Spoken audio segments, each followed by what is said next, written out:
Our trip to Israel was absolutely incredible. Here's a look at some of the awesome moments from our first 3 or 4 days of the trip.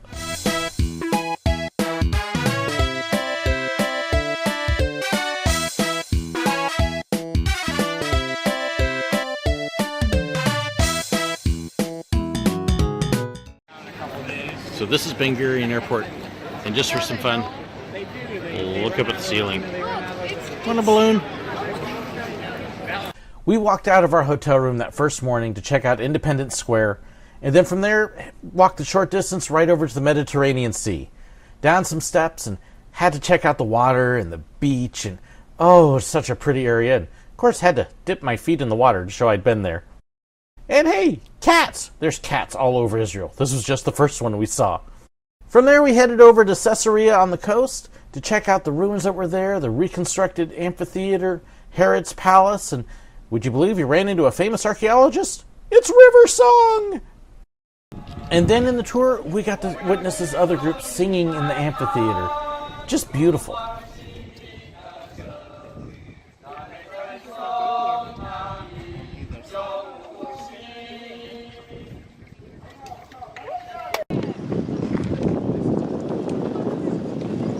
This is Caesarea by the sea.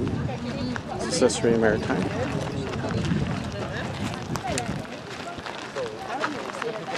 This is Caesarea Maritime, right by the sea. So you can see the sea.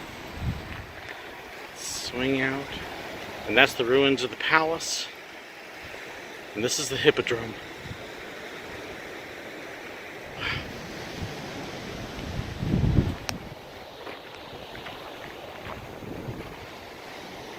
This is the view from Mount Carmel. So guys, so this is east, if you look there, where you can, and even now, you see all this is fields. Now, I would like you to look straight forward, 12 o'clock.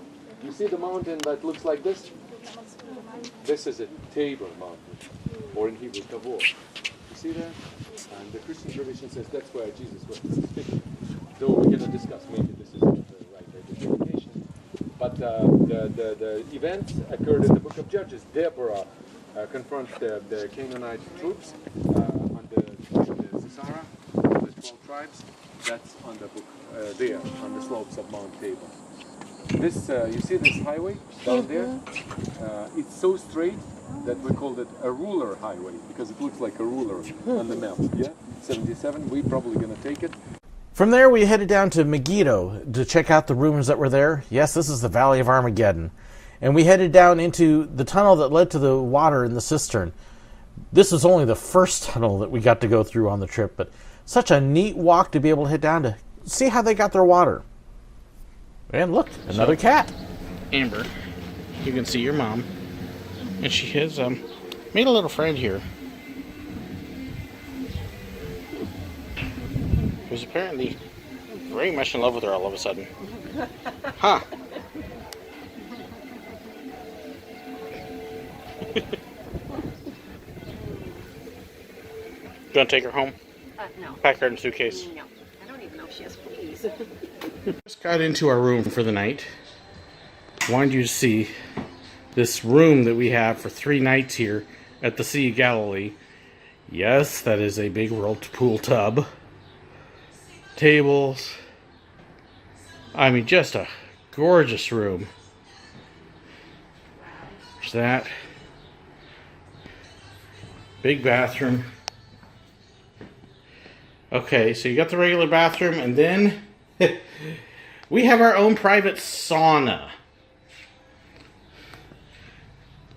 This is nuts. And then, of course, our little balcony. Oh my gosh. Seriously? In the morning? Right out there. And that is the Sea of Galilee. Wow. And we were here for 3 nights. Wow. Oh my.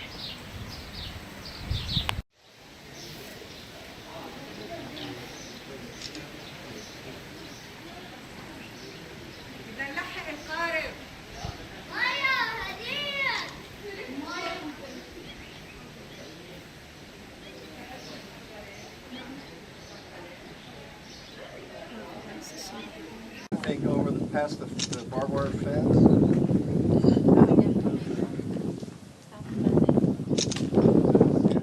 So that is Syria. Should we follow you? Yeah, Right over there. He said he's taking a look to see if we can pass, but he said those are American volunteers. So you can kind of see the barbed wire in there. Just past the ruined house here. This is actually Tel Dan, where the high places used to be, which I got a video of that already. But those little arches there, that kind of marks trenches from some Syrian warfare, and just over past that is Syria. So yes, you're looking at Syria right there. Oh, look at all these little flies. Thankfully, there's no rockets or anything coming this direction. Look at all these. Found in the tree, and here there are lots of trees that have this. They had this special attitude even yet from the times of the Canaanites. The Canaanites were idol worshippers, and that's why some trees they were considered to be divine. And to get to this, that we don't have that many trees, so every tree that gives a shade was considered to be wow. So let's see the Hebrew language here. So the oak tree in Hebrew, any oak tree in Hebrew, the name is Alon, Aleph, Lamed, Vav, Nun. A, Aleph, Lamed stands for God or for divine, Elohim, El is God, so Alon is Elohi, divine. Then there is another tree, pistachio, you know pistachio? There is a... Okay, so the place is known, the first written source that tells us about this place is, if you heard about the historian called Zenon, that's a Greek historian and also a traveler. And he saw many places, and he said that in the year 198, there was a battle here. You know that after Alexander the Great, he didn't prove successful, just there was a war. So Diadochus war for a long time. For this empire. And the empire was split. One center was in Egypt, and there was a Ptolemaic rule, and another in Syria, in Damascus. And they fought. So there was a great battle here at the Panion, says. Here you can see the ruins where they worshipped Pan, the goat god. And they actually had goats that they kept here and would dance as part of the worship. I brought you there, I'm responsible. But can you just stay with me today? Let's go inside. We can do it later. On the way, yeah. Here, in this village, they found a Christian graffiti inside. They found the remains of the Byzantine churches, okay? One dating to the 4th century, another to the 5th. Inside the octagonal churches, they found early Christian graffiti, not the crosses. Early Christian graffiti is an anchor, and what else? I forgot. The ichthys, you know the ichthys? These things, I know. These things. And also the inscription that says, Sancta Insula. On basis of that, they decided that that's where Peter's mother-in-law house was. On top of it, they built a modern church. You see this one on the columns? That looks like a spaceship. So on top of this, okay, that's what we're gonna see together. But first, let me show you. First believers from the Book of Acts, we know that they didn't have this. They didn't have this habit of revering the places where Jesus was arrested, crucified. They didn't have it. You see from the Book of Acts, they went to the temple.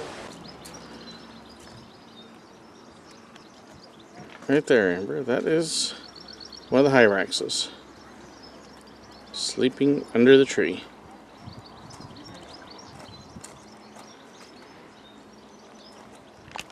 You see the sign there says on the right side, the tomb of Rachel. So this is not the Rachel that is buried at the entrance to Bethlehem. Another Rachel that is before that. That's a patriarch.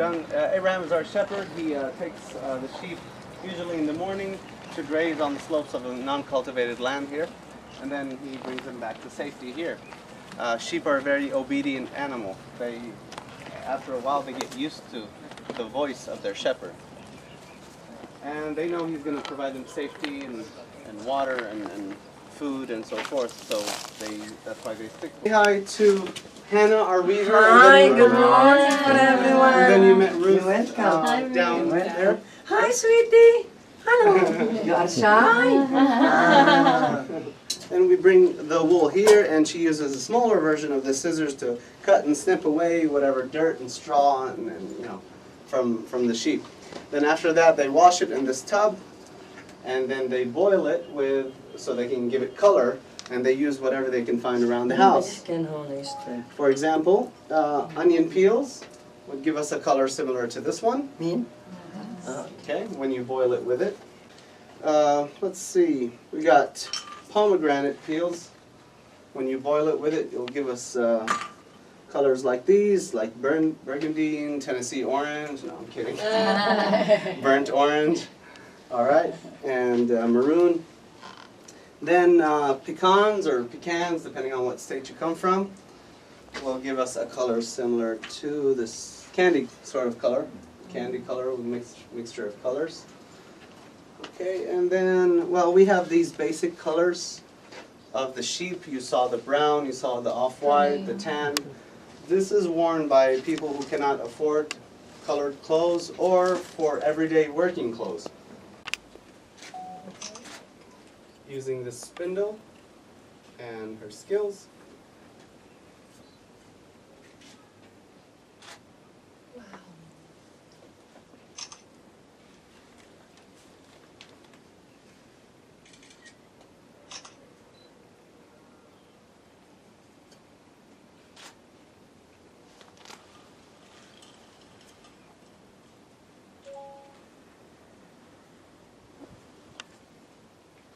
Then after a few spins, the yarn is not quite ready because what happens is it still curls back on itself.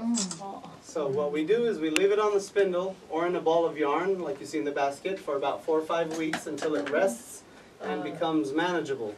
Then after that process, after that time, we hang it on the loom, bring it to the loom to start the weaving process. We hang it using these clay weights at the bottom.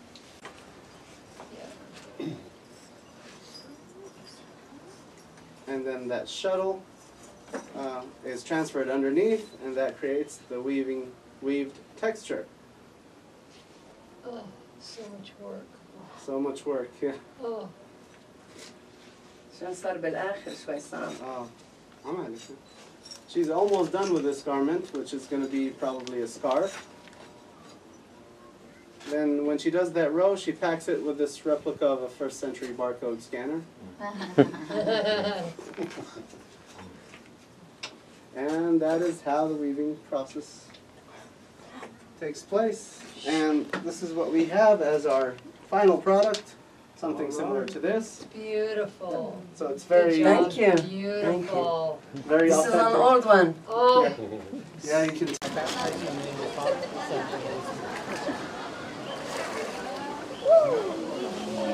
Yay! amen. No, not yet.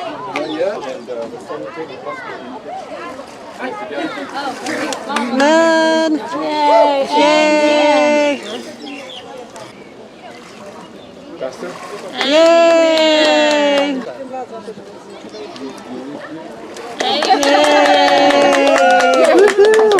Yeah.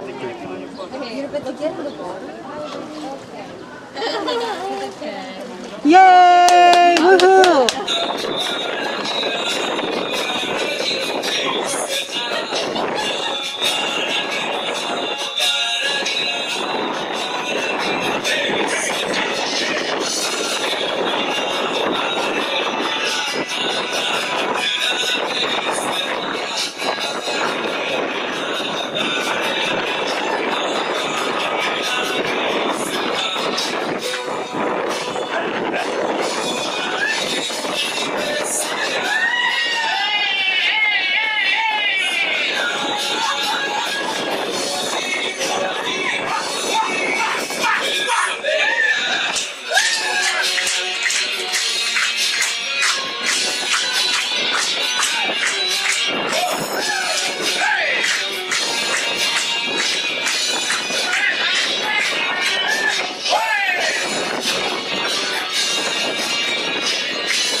This is the Sea of Galilee at night. See the lights. Sun hasn't quite completely set yet. That is Tiberias there. And then down to the end. See all the lights down there.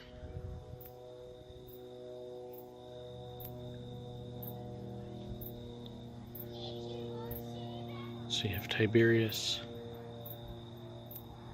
Not sure what that smaller place there is. But then Bethsaida is off that direction. And Capernaum is over that direction.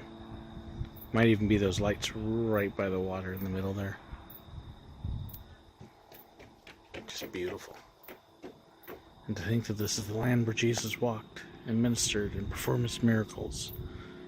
Then when they talked about the storm on the sea, he was right there. And he walked on the water, it was right there.